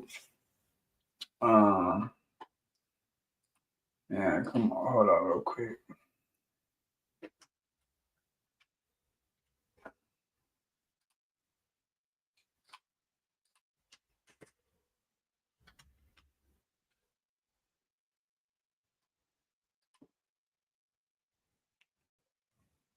It's the only one they got for it. Media. Yo, it's your boy D's Media back again with another video. Like, comment, subscribe to the channel on the road to 100K. Today we're going to talk about HMT Tray Liberia Sig and their co-defendants allegedly to be responsible for 8 bodies and 12 attempts. Let's jump straight into it. When I say these guys' charges is so serious that even if they beat all of them, and I'm gonna put something to it right now. Add something to it. Yeah, bro. These people right here, man, ain't nobody to play with, bro. Like the people in Florida, man. Shout out to Kosher, man. He put me on game on these people, bro. I did some videos on the war in Barber County, and man, it gets real, bro. It gets real. Like this is definitely like these people are really feel me? Like they're really on that, bro. Like their charges, if you look at the paperwork, bro, that shit gets really crazy, man. But yeah, man. So y'all check this out. Be back to do 2 more videos, and we gonna end this. Go to the Down to Earth podcast interview with Sean Myrie, 10 o'clock, and then we gonna go right to the other content. I am gonna be more in here just right now. I just barely got home, man. Like I did that first interview. I'm just eating, man. I'm lounging. I'm coming back and forth though. I'm definitely making sure that they don't play no weird content or nothing. I'll be right here. You feel me? But later on, before the video ends, I will add some more. I will add some more commentary and and do some more, putting some stuff on it, But yeah, this right here, man, it gets crazy. Get found guilty on one, it still is the same time. All of these charges is facing life without the possibility of parole or, execution. You know what I'm saying? And that's crazy to think that you in your 20s or you in your late teens and you about to spend the rest of your life in prison. But that's the wake-up call that a lot of these shorties is getting. And it's sad, but that's what's going on. The federal government, when I say, is targeting young Black rappers. They've been doing it in the early 2000s, but with social media, it's so many rappers that I feel like in the future is going to go down. When I say a lot of these cities, Chicago, Philly, New York, Detroit, well, Detroit already got smacked with one, Atlanta, a lot of Jacksonville, St. Louis, Milwaukee, a lot of these states is about to start getting smacked with RICO because a lot of these artists, it's time was really going on in the streets to their music. And that's why I feel like a lot of people is going wrong at. The early 2000s, if you pay attention to the rappers that was out, the Nellies, the Lil Wayne, you know what I'm saying? The Rick Ross, you know what I'm saying? Like the 50 Cent, like those type of rappers, the Kanye West, like those rappers in the early 2000s, towards the end, they was telling stories about either they past or about what they seen. This generation is telling stories about what they actually doing. Why do you think artists in the 2000s wasn't really going down as much as they going down now? Because it's a difference of rappers telling the story and rappers telling the truth. You know what I'm saying? And I feel like this generation is so authentic, and I feel like that's what we love so much about them because it's so real. But at the end of the day, your favorite rapper, if he really talking about that and really involved in it, it's only a matter of time before they go down. Look, they've been on dirt for probably 10 years and finally got them. You know what I'm saying? But I just hope and pray, man, that a lot of y'all shorties wake up, man. Y'all get this money, y'all get this buzz, man. Leave y'all cities and states.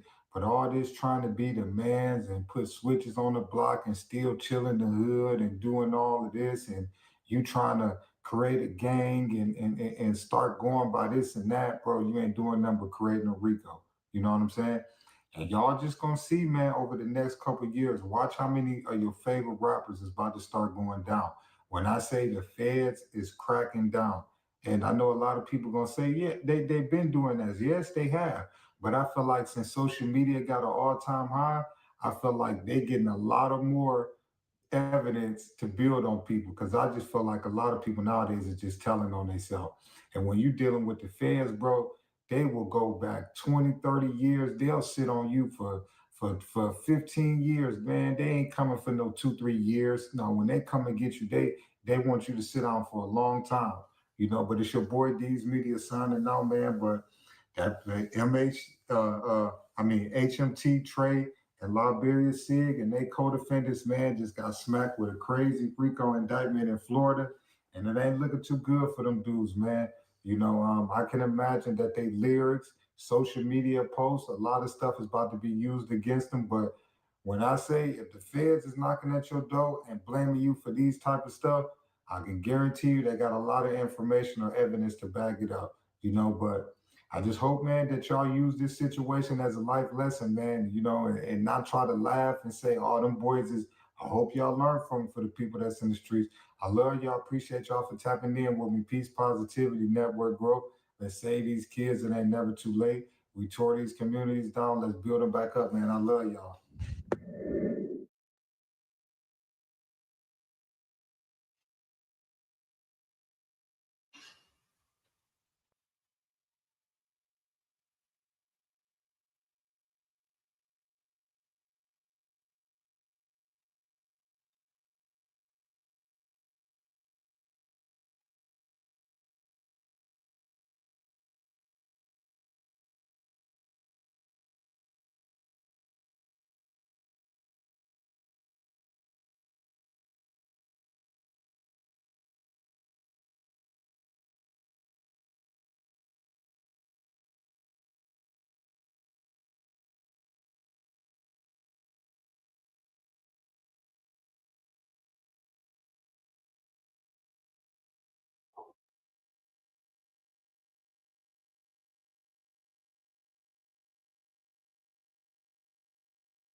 The D, man. Yeah, shout out my nigga from D's Media, you feel me?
What's going on, church?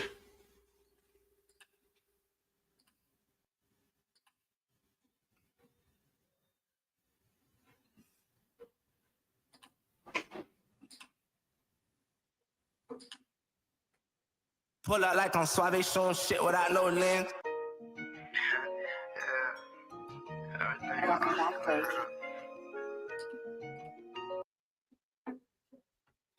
Seem like No Jumper's new hire, Brandon, is getting all the smoke from all the co-hosts. What's going on? I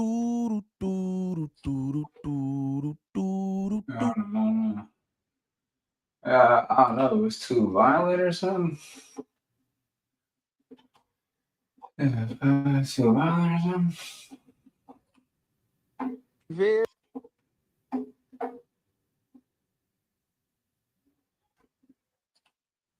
The Hot Boys, also known as Grand Mafia, are one of the most violent and dangerous gangs wreaking havoc in South Florida. The Broward Sheriff's Office has recently arrested 8 members. Damn, my bad, y'all. The Hot Boys, also known as Grand Mafia, are one of the most violent and dangerous gangs wreaking havoc in South Florida. The Broward Sheriff's Office has recently arrested 8 members of the gang. We gonna do this one? Over the years, countless lives have been lost due to the violence linked to Grand Mafia. Following years of bloodshed and months of investigation, the Broward Sheriff's Office, the Gang Investigations Task Force, the Broward State Attorney's Office, and other law enforcement agencies have collaborated to bring charges against 8 suspected gang members. These individuals face a 33-count indictment, including charges for murder, attempted murder, and racketeering. Real, man. In 2021, rapper WizDaWizard was discovered dead in front of a home in Hallandale Beach, Broward County, Florida. A passerby walking their dog came across his body in the front yard. Police later determined that WizDaWizard, whose real name was Wisdom Williams, had been killed elsewhere before his body was left at the scene. For a long time, the individuals responsible for the murder remained unknown. However, HMT Tray has now been officially charged with the killing of WizDaWizard. Body was found early Friday morning. Hallandale Beach Police tells us they found a man dead near Northwest 6th Terrace and Northwest 10th Street. Investigators say they do suspect foul play. Whether the man was killed in the location he was found or if his body was brought here after the fact, that's still unclear. Local 10 arrived on scene where a large crowd of people gathered near the yellow crime scene tape. Some people comforting each other, others standing around watching, waiting for information. Our cameras were rolling when one man decided to cross the yellow tape because he wanted to see the deceased body of his family member. Police tried to stop him and things escalated. Multiple people crossed the tape. Eventually, officers were able to clear the area of the crime scene. Broward County Sheriff's Office showed up to assist. Annalise Garcia joins us live. She's at that scene now with some breaking details for us. Annalise. Christy, Janice, we got here about an hour ago in the middle of a lot of commotion. We were on the other side of this crime scene where about 100 people were gathered waiting for answers on this person who was found dead. Now, we are hearing from these people that we were speaking to on that side over there that the deceased is well known in the neighborhood. As for official confirmation to who he is, we're waiting for police to tell us. The multi-agency investigation began after Sigmund Brown's fingerprint was found on a car linked to a homicide that occurred on January 20th, 2024, at the Best Buy on Sunrise Boulevard in Plantation. Investigators from the Broward Sheriff's Office, gang task forces, and the State Attorney's Office were already familiar with Brown, who is identified as the leader of the notorious Dania Beach Gang. Many of the murders in Broward County from 2021 through 2024 were found to be connected. The coordinated operation led to the arrests of 8 individuals, including key gang leaders, and solved 8 homicides, as well as over a dozen attempted murders across the county. The Broward Sheriff's Office making a big bust, arresting 8 suspected gang members involved in violent crimes and even murder. CBS News Miami's Joe Murray is live in Fort Lauderdale with more on the charges they're facing. Joe? Well, those 8 remain in jail, Elliot. 5 of them were in court today. They entered not guilty pleas. The Broward Sheriff's Office Gang Task Force says their crime spree stretches back 2.5 years, and the families of the victims are still grieving. He was a love kid. As balloons were released in his son's memory early this year, Terrence Farrington's father had one message. Put the guns down. I preach it every day. I should teach it to my son. His son, Terrence Farrington Jr., was shot and killed last January outside a Best Buy store near the Sawgrass Mills Mall. Whoever gets on board this is going to be busy for a while. Now, 10 months later, after Farrington's murder, investigators say some of the shooters connected to the crime were in court. The Broward Sheriff's Office Gang Task Force said these 8 belong to a group called the Dania Hot Boys. They say the gang's leader, this man, Sigmund Brown's fingerprint, was found in a car at the Best Buy crime scene. They say they have tied guns, ammunition, and credit cards to the crime spree. NBSO said the gang's killing spree stretches back to June 2021. 7 other murders across Broward are tied to the gang members. In 2023, Antoine DeBard was fatally shot in Pembroke Pines. Ronaldo Dorner and Terry McKenzie were both killed near the Interstate 95 highway in Fort Lauderdale on May 9, 2023. According to the Broward Sheriff's Office, these homicides were all linked to the Grand Mafia gang. Authorities believe the intended target was not in the car at the time, but the gang members opened fire regardless. This is on-course shooter who opened fire on I-95, leaving an SUV riddled with bullets and the 2 people inside dead. Loved ones believe one of the victims was in the wrong place at the wrong time. Local 10's Christian De La Rosa is live in Fort Lauderdale with the investigation. Christian. Yeah, what happened here is just horrifying. Tonight we spoke to a family member of one of the victims who tells me she spoke to her cousin moments before the tragedy. Tonight she's wondering why and who would do this. I told her to be safe, you know, I love her. And then we woke up to this. It's a dream, it's a nightmare. Asking us to protect her identity, this Coral Springs woman says she spoke to her youngest cousin, 21-year-old Terry McKenzie, just moments before she was murdered. Police, seen in this surveillance video, speeding to the scene on the Sunrise Boulevard ramp to 95 northbound just before 2:30 Tuesday morning. Officers finding this white Mercedes SUV covered in bullet holes. Inside was McKenzie and 23-year-old Ronaldo Donner. Both were killed. The crime scene covered with nearly 100 evidence markers. Investigators believe the vehicle started being shot at on West Sunrise Boulevard before coming to a tragic halt on the ramp. I would never see my cousin again.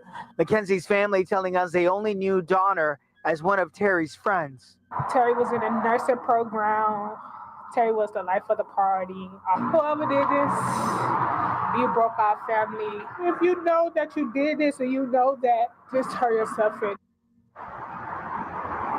So this latest incident adds itself to a list of gun violence cases that we've covered taking place along the interstate so far this year.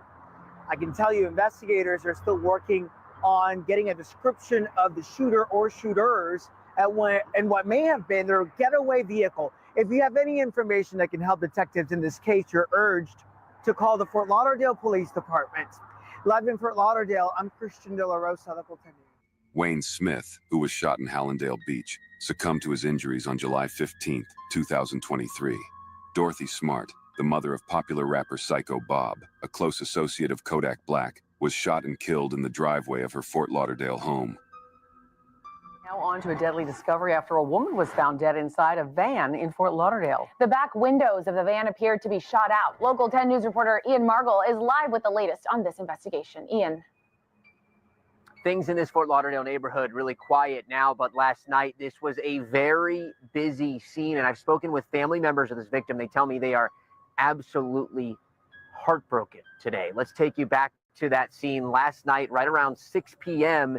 Fort Lauderdale police say they responded to the home on Northwest 30th Way and 21st Street, where we're standing right now. They found a woman shot in the front seat of a van right in the driveway here. The woman was pronounced dead on the scene, and the detectives began their investigation, working the area for any evidence of what may have happened here or why this woman was targeted. Now, we have been able to confirm through family and neighbors, this woman was named Dorothy Smart. She went by Didi. Neighbors say she was a lovely person, an absolutely great person to be around. We have also confirmed she is the mother of South Florida rapper Psycho Bob. We're trying to get more information about exactly what happened here. We have been able to confirm no arrests have been made. If you know anything that can help detectives on this one, call Broward Crime Stoppers at number 954-493-TIPS. We're live in Fort Lauderdale. I'm Ian Margle, Local 10 News. The most recent victim, Johnny Henderson, was shot and killed on January 28, 2024, in Miramar. 8 suspected gang members are off the streets today, arrested in connection to multiple murders that stem back as far as 2021, including the murder of a 17-year-old. His name was Johnny Henderson, and this happened in Miramar, and it was earlier this year. NBC6's Bree Buckley spoke with Johnny's mother about the break in this case and joins us live in Miramar. Bree, emotional update for her, I'm sure, right? Yeah, absolutely. She said it's just been such a tough year for her and her whole family, but she's thankful that someone was caught and hopefully getting justice for Johnny. That 17-year-old was murdered in a drive-by shooting here on University Drive in Miramar just at the beginning of the year. I always call him a smart child because every time he asks me for something, he'll say, "Oh, Mom, can you get me this? And you don't got to buy me this. If you just get me a shirt and don't give me the pants." That's smart, ain't it? That means you only got to buy one thing. Nikisha Young remembers her 17-year-old son, Johnny Henderson, as smart, funny, loving, and her football player. He was sadly killed when a white sedan pulled up next to him and shot into his car on University Drive in Miramar on January 28th, killing him and critically injuring his girlfriend, who was in the car with him. On Wednesday, BSO announced the arrest of 8 alleged gang members in connection to his murder, as well as 32 other counts of murder, attempted murder, and racketeering. They took a great person away from me. And this year, it's been rough. I'm not going to lie. It has been rough. And I just thank God that he was able to give me justice for Johnny. And they didn't get away with it. BSO says this was part of a months-long investigation into unsolved cases across Broward County. Authorities say the group are all gang members of the Dania Hot Boys gang, also called Grand Mafia. They are Sigmund Brown, Kavaris Johnson, Gerard Charles, Vondarius Davis, Tyreek Jackson, Gerald McCabe, Trayvon Key, and just 16 years old, Raja Roll. Here's a timeline of the murders they're accused of. First, on September 16th in 2021, Wisdom Williams was shot and killed. His body was found in Halladale Beach. Then on April 9th, 2023, Antoine Dobard was shot and killed in Pembroke Park. On May 9th, 2023, Ronaldo Donner and Terry McKenzie were both shot and killed near I-95 in Fort Lauderdale. Police say the group's intended victim wasn't even in the car. Then on July 15th of 2023, Wayne Smith was shot in Hallandale Beach, dying days later. On September 13th, 2023, Dorothy Smart was shot and killed in the driveway of her home in Fort Lauderdale. And this year, on January 20th, Terrence Farrington Jr. was shot and killed at a Best Buy in Plantation. Sigmund Brown's fingerprints were allegedly found on a car that launched this entire sting. Just a week later, on January 28th, Johnny Henderson was the most recent victim, and hopefully their last. Yeah, you took my son away from me. I forgive you. But God got the last say so. And I just thank God that y'all got caught. And you thought you was going to get away with it, but you didn't. Each suspect is being held without bond. If convicted, they could be facing the death penalty. Live in Miramar, Bree Buckley, NBC6 News. Well, since we last convened here 24 hours ago to examine Donald Trump's humiliation tour of Middle East dictatorships, Donald Trump has, uncharacteristically for him, observed a 24-hour period of strict silence about his attempt to grab the single largest corrupt gift in the history of gifts, corrupt or otherwise. And by largest, I mean physically largest, because Donald Trump is taking much larger financial gifts through his new cryptocurrency scam that he pretends is a business. The 13-year-old 747-800, which is the largest model of 747, that Donald Trump desperately wants to accept as a gift from the dictator of Qatar is now only worth about $400 million as it sits at the San Antonio airport in Texas, abandoned by the dictator of Qatar because it's not good enough for him anymore. But it's good enough for Donald Trump. Donald Trump is currently the only person in the Middle East too stupid to understand how humiliated he is now by that 13-year-old plane that's not good enough for a dictator, but is more than good enough for Donald Trump. As president, Donald Trump already has access to the two best, most sophisticated 747s in the world that serve as Air Force One. But Donald Trump wants to spend billions of dollars converting a 13-year-old 747-800 to serve as Air Force One, maybe in the last year of his presidency, like around that time. That's how long it would take at least. And then he just plans to take it with him to use any way he wants after he leaves the White House. He took classified documents the last time he left. This time, he wants to take a copy of Air Force One. As I have said here before, it's not going to happen. Donald's not going to get his toy, but he's too stupid to know that yet. Donald Trump will be the last one to realize that the dictator's 747 is never going to be converted to Air Force One. Donald Trump's desperate public attempt to take this biggest payoff in history is a perfect way of illuminating to voters who Donald Trump really is. This is better than anything the Democrats could say. So every day, Donald Trump desperately campaigns to get the dictator's plane is another bad day for Donald Trump and the Republican Party. The Republican opposition to the idea of turning a dictator's plane into Air Force One will be strong enough to stop it. The Republican supporting New York Post, owned by billionaire Trump supporter Rupert Murdoch, headlined its editorial, Qatar's Palace in the Sky jet is not a free gift, and Trump shouldn't accept it as one. The first line of that editorial says, what is President Trump thinking? He's bragging of winning a $400 million gift, a Palace in the Sky Boeing 747-8 jet from Qatar that, in effect, he'll eventually own personally. Own personally is in italics because that's what the deal is really about.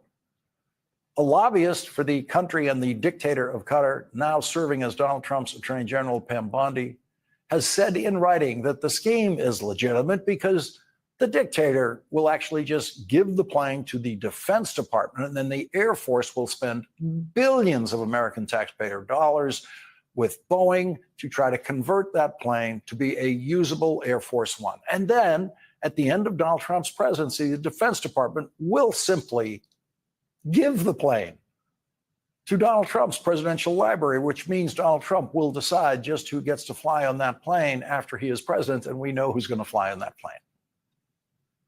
The biggest budget item for all of the donations that come into the Trump presidential library will be paying for the jet fuel for the dictator's 747 to fly Donald Trump wherever he wants to go in retirement. That is the scheme. And that is why Rupert Murdoch and the New York Post today said that it is a deal for a 747, quote, from Qatar that in effect he'll eventually own personally, end quote. Rupert Murdoch's words.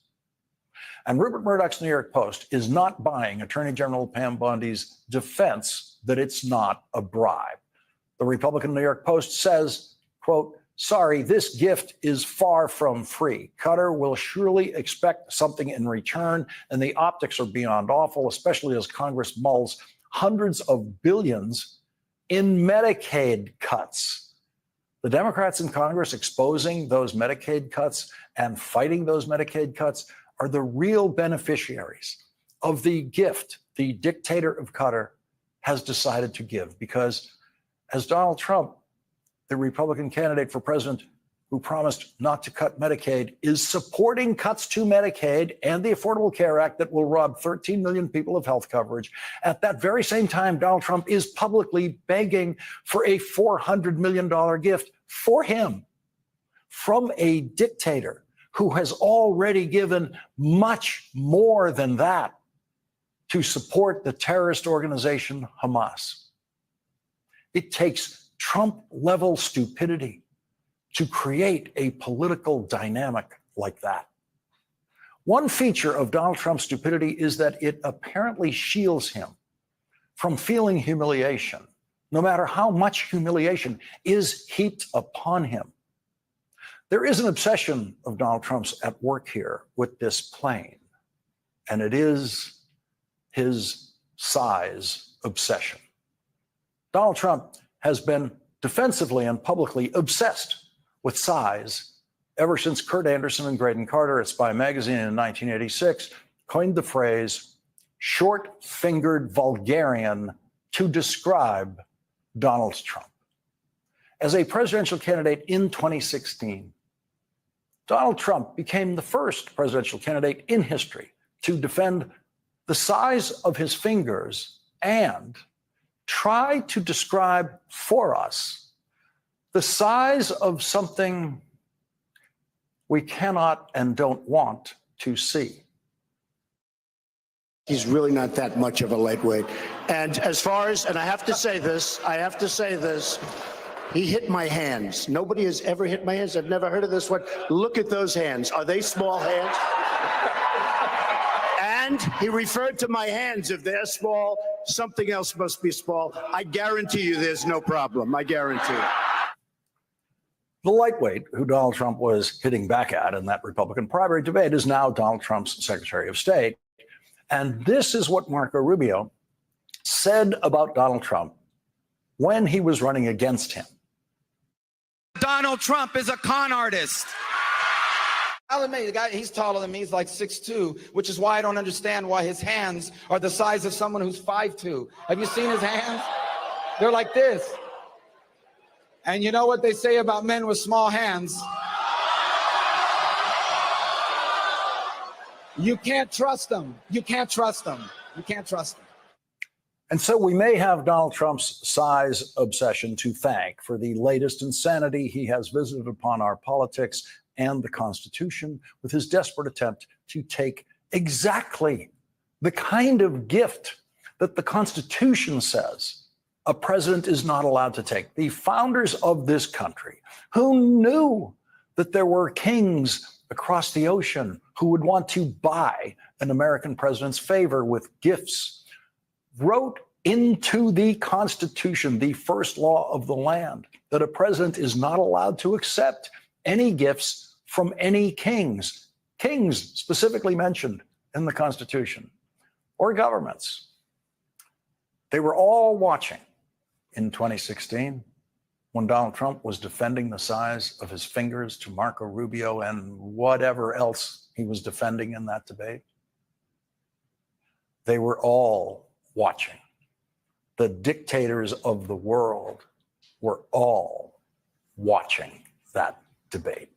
And imagine the joy among the Middle Eastern dictators, the richest dictators in history, when they were watching that wildly insecure man on a debate stage gesture toward who knows what below his waist to assure the world there's no problem. Imagine how happy they must have been when the biggest clown they had ever seen on an American presidential debate stage became president of the United States and was so obviously, easily manipulatable with flattery and money pumped into his family and camels. You look at this, it's so beautiful. As a construction person, I'm seeing perfect marble. This is what they call perfecto. And just a great job you've done, and what a beautiful place. And we appreciate those camels. I haven't seen camels like that in a long time. He's a child a child has arrived among the Middle Eastern dictators for them to manipulate in any way they want with the thing they have unlimited supplies of, money and secondhand airplanes and camels. Donald Trump's 24 hours of silence about the plane could be the end of it. It might be over now. He might already know that a corrupt deal for a Hamas-supporting dictator to give a plane to the American military will never happen. There is no way that deal could survive a vote in Congress, even with a Republican-controlled Senate. Another day, another Republican senator publicly opposes Donald Trump's palace in the sky. On the jet, though, Mono, I just say this. I think we ought to have a big, beautiful jet, but I'd like it to be made in the United States of America. We can build stuff in America. President Trump has been very strong on that. The U.S. government ought to be buying all of our stuff in the United States of America. That's the route I would go. So should he turn down this gift if offered? I would just say if Qatar wants to be helpful, and I think it's great that everybody now wants to be friends with America, I can think of a lot of other things Qatar could do for us. Like, for example, quit harboring Islamic jihadist terrorists who are trying to kill Americans everywhere they can get their hands on them. That would probably be at the top of my list. Democrats don't have to say a word about this. Republicans are doing that. There was one moment today in the middle of Donald Trump's 24 hours of silence about the plane where it sounded like maybe he was talking about the plane. And that's when he said, all right, my bad, y'all. We gonna go right into the next. I'm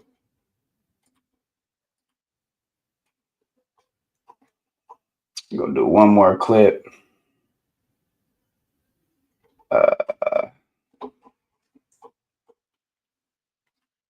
Feel me? Yo, it's your boy D's Media back again with another video. Like, comment, subscribe to the channel on the road to 100K. Today we're going to talk about HMT Tray Liberia Sig and their co-defendants allegedly to be responsible for 8 bodies and 12 attempts. Let's jump straight into it. When I say these guys' charges is so serious that even if they beat all of them and get found guilty on one, it still is the same time. You know, all of these charges is facing life without the possibility of parole or, you know, execution. You know what I'm saying?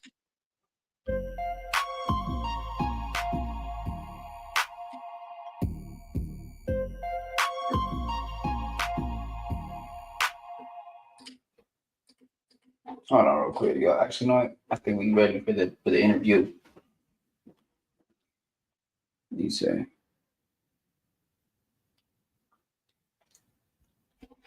Yeah, we out of here, man.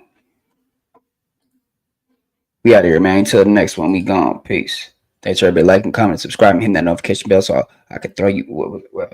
Thanks for everybody liking, comment, subscribing, supporting, hitting share, hitting that notification bell so I know y'all there so I could throw it to you once in the air, man.